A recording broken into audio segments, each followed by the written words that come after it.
Hi and happy 2023. Can you believe it's already 2023 and I'm so excited, and that means that I need to get ready to start decorating for Valentine's.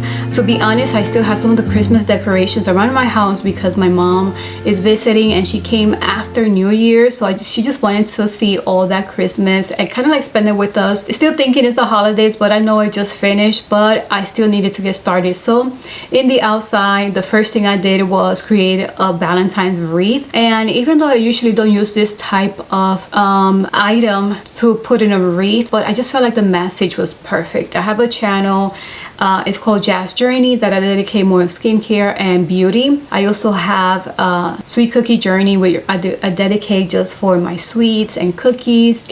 I just knew it was for me. It's something that I'm working on. Is something that is a journey, and I notice that every path that I take or everything that I do, like, it is a journey. You learn from it, you grow from it, and when you look back, you'll be like, whoa, how much I have moved forward, how much I've learned. I just felt like this was perfect. But how do you put it in a wreath? And what came to mind was I just wanted roses. Just seeing that, it just reminded me of Paris, and I just thought of the flowers. And I also wanted to give it a little bit of country or more farmhouse style, so that's what I used, that ribbon. So on this video, what I'm gonna do is show you guys how I did this wreath. Love is a journey. So I just hope you guys like it, and let me know what you guys think. And let's go ahead and get started with this tutorial.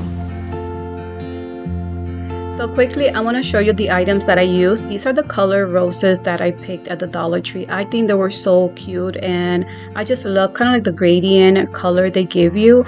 The ribbons I purchased before. I actually got these during the fall season, and I had them, and once I put them together, I just knew that it was going to work perfectly for the wreath and what I had in mind. The wreath I purchased way before, and I think it was one that I got from Dollar Tree. And the sign, I just love the sign, love the journey. What I did was I positioned the sign off from the center. I did not want the sign to be in the center, and then I kind of marked where I wanted the ribbon to start and where it was going to end once I positioned that sign. These I'm going to use because I don't want to use hot glue for this project. Anytime I do a wreath and I put them by the door, because of the heat, it just comes off. So I just thought using these and cutting them. I had some a little bit larger, some smaller, work perfectly for this wreath.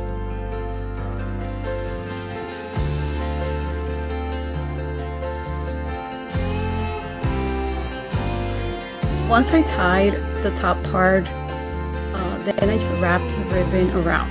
You could actually wrap it all around the wreath if you have extra ribbon, but I just wanted one part of the wreath to show this design, since I wanted to go with a different pattern, and the other side I just wanted the flowers to just pop, and in the center is where we're going to put the sign. So here we are, we started with that, and then we're just going to end it holding it tight with these pieces. Here I'm just taking roses, and I was able to just break them in half. So I split 3 on one side, 3 on the other.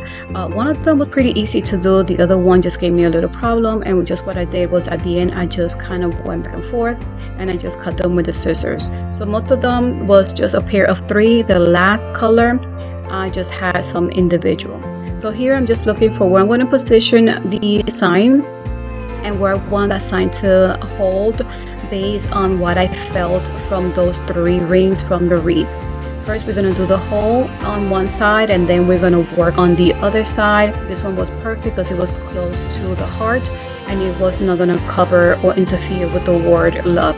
We do the same thing with, cut that with the scissors. Just be very careful.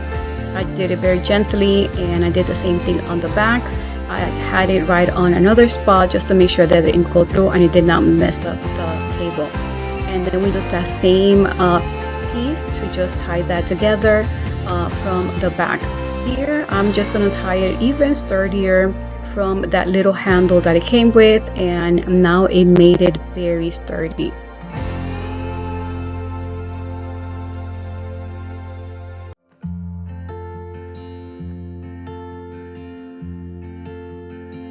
Here's the fun part. Before tying them together, I played first with the colors, and I just knew that I wanted from darker to lighter.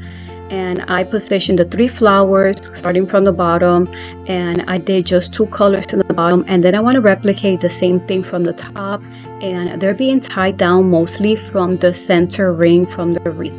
Just make sure anytime you do that, just open a little bit of those leaves, so then the item that you're using to tie them with is not coming through or is not showing.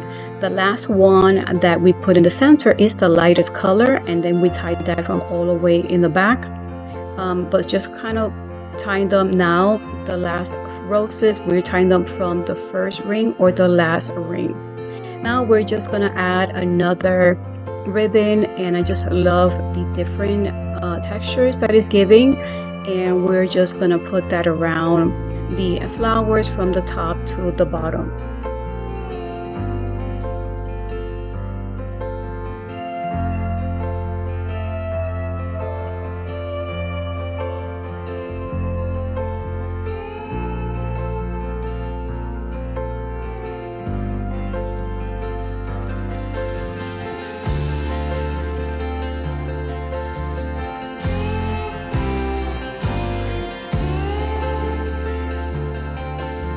I feel like I lost my touch creating ribbons. I totally kind of feel like I forgot. So I just felt like this was the easiest thing, and I didn't have that much ribbon left. So I found this one that I also had that I purchased. I think this one was for Christmas, which is the gold tone you see there. And I just cut them a specific size and just put them together, tie them down with the last rose that was remaining, and that's just going to be added kind of like to the top where we have all of the ribbon being wrapped on one part of the wreath. But you could go wild with any ribbon or any design that you could create. I just kept it a little bit more simple and easier to do. And here's the final look, guys. I just love how this came out, and I feel like it came out exactly almost how I had it envisioned in my head. Here's a before, just with the products, the items there, and the items that we needed, with the items that we used, and look how it looks like just after. I just love how this came out.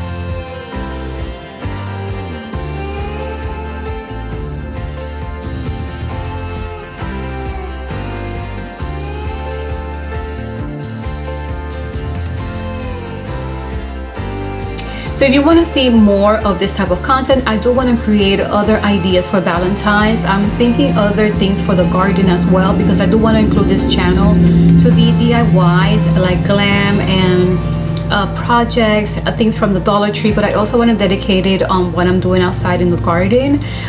So I'm thinking of creating something else for Valentine's for the garden. If you guys want to see more of that, I invite you to subscribe. And if you enjoyed this video and enjoyed this tutorial, don't forget to give it a like. So thank you guys so much for spending some of your time with me, and until the next video, bye.